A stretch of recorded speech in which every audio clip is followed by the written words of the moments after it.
Hi friends, ಕೈ ರುಚಿ ಅಡುಗೆ ಚಾನಲ್ಗೆ ಸ್ವಾಗತ ಸುಸ್ವಾಗತ.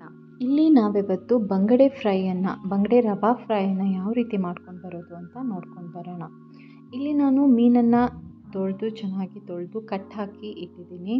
ಹಾಗಾಗಿ ತಲೆನ ನಾನು ಸಪ್ರೇಟ್ ಮಾಡಿದ್ದೀನಿ ಮತ್ತು ಮೀನು ಮೊಟ್ಟೆನೂ ಸಪ್ರೇಟ್ ಮಾಡಿದೆ. ಅದು ನಾನು ಸಾಂಬಾರಿಗೆ ಅಂತ ಸಪ್ರೇಟ್ ಮಾಡಿ ಇಟ್ಟಿದ್ದೀನಿ. ಸೊ ಮೀನನ್ನು ಚೆನ್ನಾಗಿ ತೊಳೆದ್ಬಿಟ್ಟು ಕಟ್ ಮಾಡಿ ಇಟ್ಕೊಂಡಿದ್ದೀನಿ. ಹಾಗೆ ನಾನು ಇವತ್ತಿಲ್ಲಿ ಮಸಾಲೆನ ರುಬ್ಬಿ ಯಾವ ರೀತಿ ಹಚ್ಚಿ ಬಂಗಡೆ ಫ್ರೈ ಮಾಡೋದು ಅಂತ ತೋರಿಸ್ಕೊಡ್ತಾ ಇದ್ದೀನಿ. ಬಂಗಡೆನ ಈ ರೀತಿನೂ ಕಟ್ ಮಾಡ್ಕೊಳ್ಬೋದು, ಹಾಗೆ ಮಧ್ಯದಲ್ಲಿ ಸೀಳಿ ಅದನ್ನು 2 ಭಾಗ ಮಾಡಿಯೂ ಕೂಡ ನೀವು ಮಾಡ್ಕೋಬೋದು. ಇಲ್ಲಿ ನಾನು ಅರಿಶಿನ ಹಿಟ್ಟು ಮತ್ತು ಉಪ್ಪನ್ನು ಸೇರಿಸಿ ಮೀನೇನು ಕಟ್ ಮಾಡಿದ್ದೀನಿ ಅದು ಚೆನ್ನಾಗಿ ಎಲ್ಲನೂ ಕಲಿಸ್ಬಿಟ್ಟು ಹಾಕ್ತಾಯಿದ್ದೀನಿ. ಇದರಿಂದ ಹಸಿ ವಾಸನೆ ಸ್ವಲ್ಪ ಹೋಗುತ್ತೆ, ಹಾಗಾಗಿ ನಾನು ಹಾಗೆ ಮಾಡ್ತಾಯಿದ್ದೀನಿ. ಈಗ ಮಸಾಲೆ ಏನೇನು ಬೇಕು ಅಂತ ನೋಡ್ಕೊಂಡು ಬರೋಣ. ಒಂದು 10ರಿಂದ 15 ಕೆಂಪು ಮೆಣಸು, ಸ್ವಲ್ಪ ಹುಣಸೆಹಣ್ಣು ಚಿಕ್ಕ ಉಂಡೆ, ಹಾಗೆ ಶುಂಠಿ ಸೇರಿಸ್ತಾ ಇದ್ದೀನಿ. ಅರ್ಧ ಇಂಚಷ್ಟು ಶುಂಠಿ, 7ರಿಂದ 8 ಬೆಳ್ಳುಳ್ಳಿ ಎಸಳು, ವಿತೌಟ್ ಸಿಪ್ಪೆ ಕೂಡ ಹಾಕ್ಬೋದು, ನೋ ಪ್ರಾಬ್ಲಮ್. ಹಾಗೆ ನಾನು ಸ್ವಲ್ಪ ಅರಿಶಿನ ಹಿಟ್ಟನ್ನು ಸೇರಿಸ್ತಾ ಇದ್ದೀನಿ. 1 ಸ್ಪೂನ್ ಅರಿಶಿನ ಹಿಟ್ಟು ಸೇರಿಸ್ತಾ ಇದ್ದೀನಿ. ಯಾಕಂದರೆ ನಾನು ಸ್ವಲ್ಪ ತೊಗೊತಾ ಇದ್ದೀನಿ ಇಲ್ಲಿ, ಯಾಕಂದರೆ ನಾನು ಮುಂಚೆನೇ ಮ್ಯಾರಿನೇಟ್ ಕೂಡ ಮಾಡಿಟ್ಟಿದ್ದೀನಲ್ವ, ಹಾಗಾಗಿ ಸ್ವಲ್ಪ ಉಪ್ಪು ಸೇರಿಸ್ತಾ ಇದ್ದೀನಿ. ಹಾಗೆ ಇದನ್ನು ಸ್ವಲ್ಪ ತರ್ತರಿಯಾಗಿ ಫಸ್ಟು ಒಂದು 5 ಮಿನಿಟ್ಸ್ ಸ್ವಲ್ಪ ತರ್ತರಿಯಾಗಿ ರುಬ್ಕೊಂಡ್ಬಿಟ್ಟು ಇದಕ್ಕೆ 1 ಸ್ಪೂನ್ ಕೊಬ್ಬರಿ ಎಣ್ಣೆನ ಆ್ಯಡ್ ಮಾಡ್ತಾ ಇದ್ದೀನಿ. ಇದಾದಮೇಲೆ ಮಸಾಲೆನ ನುಣ್ಣಗೆ ರುಬ್ಕೊಳ್ತಾ ಇದ್ದೀನಿ. ನುಣ್ಣಗೆ ರುಬ್ಕೊಂಡಂತಹ ಪೇಸ್ಟನ್ನು ಒಂದು ಪ್ಲೇಟಲ್ಲಿ ಹಾಕ್ಕೊತಾ ಇದ್ದೀನಿ. ನನಗೆ ಎಷ್ಟು ಬೇಕೋ ಫಿಶ್ಶಿಗೆ ಅಷ್ಟು, ಒಂದು 8 ಫಿಶ್ಶಿಗೆ ನನಗೆ ಏನು ಬೇಕೋ ಅಷ್ಟು ಮಾತ್ರ ಮಸಾಲೆ ತೆಗಿತಾನೆ. ಬಾಕಿ ನಾನು ಫ್ರಿಜ್ಜಲ್ಲಿ ಸ್ಟೋರ್ ಮಾಡಿ ಇಟ್ಕೊತೀನಿ. ಇದು 1 ವಾರ ಸಮೇತ ನೀವು ಇಡ್ಬೋದು. ಸೊ ನಾನೆಲ್ಲ ಮೀನಿಗೂ ಅದೇನು ಕಟ್ ಹಾಕಿದ್ದೀನಿ ಅದಕ್ಕೆಲ್ಲ ತುಂಬಿ ಒಳಗಡೆ ಎಲ್ಲ ಚೆನ್ನಾಗಿ ಹಚ್ಚಿಡ್ತಾ ಇದ್ದೀನಿ. ಹಿಂಗೆ ಹಚ್ಚೋದ್ರಿಂದ ನಾವು ಮೀನು ಫ್ರೈ ಮಾಡಿದಾಗ ಒಳ್ಳೆ ಟೇಸ್ಟ್ ಸಿಗುತ್ತೆ. ನಾವೇನೇನು ಇಂಗ್ರೀಡಿಯೆಂಟ್ಸ್ ಆ್ಯಡ್ ಮಾಡಿದ್ದೀವಿ ಅದು ಫ್ಲೇವರ್ ಸಿಗುತ್ತೆ. ಸೊ ಹಾಗಾಗಿ ಮಸಾಲ ಫ್ರೈ ಕೂಡ ಮಾಡ್ಬೋದು. ಇದೇ ಮೀನನ್ನು ಅರ್ಧ ಮಧ್ಯ ಸೀಳಿ ಎಲ್ಲದಕ್ಕೂ ಹಚ್ಚಿದ್ರು ಹಾಗೂ ಫ್ಲೇವರ್ ಸಿಗುತ್ತೆ ನಿಮಗೆ. ಹೀಗೂ ಕೂಡ ಮಾಡ್ಬೋದು.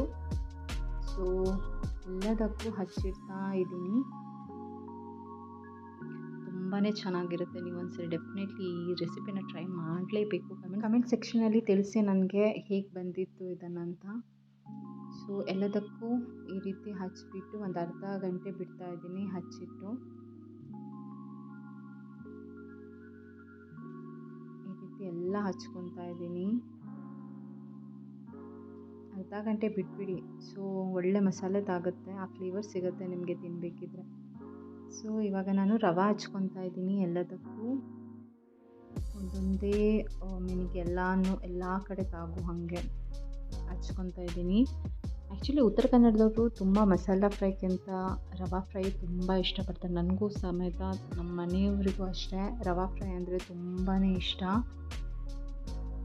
ಯಾಕಂದರೆ ಅದೊಂದು ಕ್ರಿಸ್ಪಿನೆಸ್ ಇರುತ್ತಲ್ವ, ತಿನ್ನಬೇಕಿದ್ರೆ ತುಂಬ ಚೆನ್ನಾಗಿರುತ್ತೆ. ಈ ರೀತಿ ಎಲ್ಲದಕ್ಕೂ ಹಚ್ಚಿಡ್ತಾ ಇದ್ದೀನಿ. ರವೆ ಒಂದು 10 ನಿಮಿಷ ಬಿಟ್ಟರೆ ಸಾಕು, ಚೆನ್ನಾಗಿ ಅದು ತಾಕೊಳ್ಳೋ ತನಕ ಅಷ್ಟೇ. ಯಾಕಂದರೆ ತಿನ್ನಬೇಕಿದ್ರೆ ಅದೊಂಥರ ಕರುಮ್ ಅಂತ ಸಿಗುತ್ತೆ ನಮಗೆ, ಹಾಗಾಗಿ ಸೊ ಈ ರೀತಿ ಎಲ್ಲ ಹಚ್ಕೊಂಡಿರ್ತಾ ಇದ್ದೀನಿ ನಾನು. ಹಾಗೆ ಕಾದ ಎಣ್ಣೆಲಿ ಇದನ್ನು ಬಿಡ್ತಾ ಇದ್ದೀನಿ. ಇವಾಗ 2 ಸೈಡ್ ಡೀಪ್ ಫ್ರೈ ಮಾಡಿ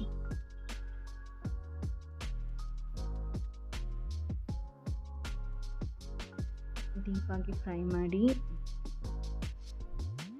ಸೊ ಇದು ನನ್ನ ಫೈನಲ್ ಔಟ್ಪುಟ್. ತುಂಬ ಚೆನ್ನಾಗಿ ಬಂದಿದೆ. ನಾನಿಲ್ಲಿ ತಿಂದ್ಬಿಟ್ಟು ನೋಡ್ತಾ ಇದ್ದೀನಿ. ತುಂಬಾ ಚೆನ್ನಾಗಿ ಬಂದಿದೆ, ಚೆನ್ನಾಗಿ ಬೆಂದಿದೆ ಕೂಡ. ಈ ರೀತಿ ಮೋರ್ ವೀಡಿಯೋಗೋಸ್ಕರ ಕೈ ರುಚಿ ಅಡುಗೆ ಚಾನಲ್ನ ಸಬ್ಸ್ಕ್ರೈಬ್ ಮಾಡಿ, ಪ್ಲೀಸ್ ಸಪೋರ್ಟ್ ಮಾಡಿ. ಕಮೆಂಟ್ ಸೆಕ್ಷನಲ್ಲಿ ತಿಳಿಸಿ ಪ್ಲೀಸ್.